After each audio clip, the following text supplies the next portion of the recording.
So we're continuing our topic this month of heavy lifting with pelvic floor dysfunction. These are generic tips. They're not going to work for all your clients living with pelvic dysfunction, but they will work with some of them, and they will keep some women lifting when they would have otherwise had to have stopped.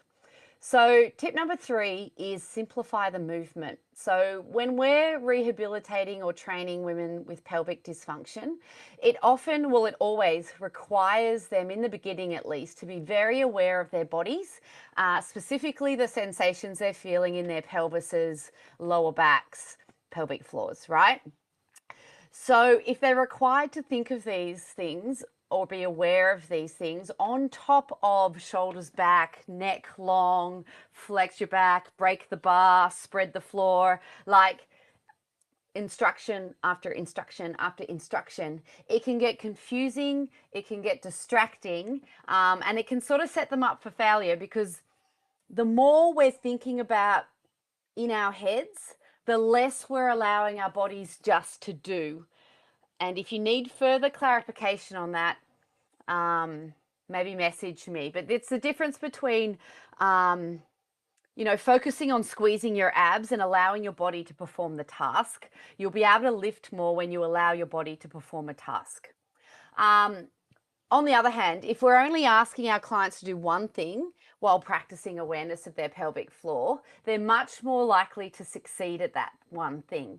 So for this reason, it's one of the few occasions with any clients that I'll do isolation work, like bicep curls or tricep extensions. If they've only got to think about their biceps, just flex and stretch, then they're much more likely to also be able to coordinate their lift and drop of the pelvic floor, or just practice awareness. Yeah, my pelvic floor is fine. Okay. In addition, if we're only lifting with one muscle at a time, the whole body is actually lifting less, while the muscle itself is still being loaded the same way as you would in any heavy lift. So if you're doing one muscle at a time, you get to heavy lift, but the pelvic floor and the pelvis isn't having to withstand as much intra-abdominal pressure. Again, if you need further clarification on this, just message me, because I don't want to over-explain either. So, for example, a leg extension is simpler than a leg press. It's just one muscle, extend the knee, bend the knee, as opposed to the hips, the knees, the feet placement.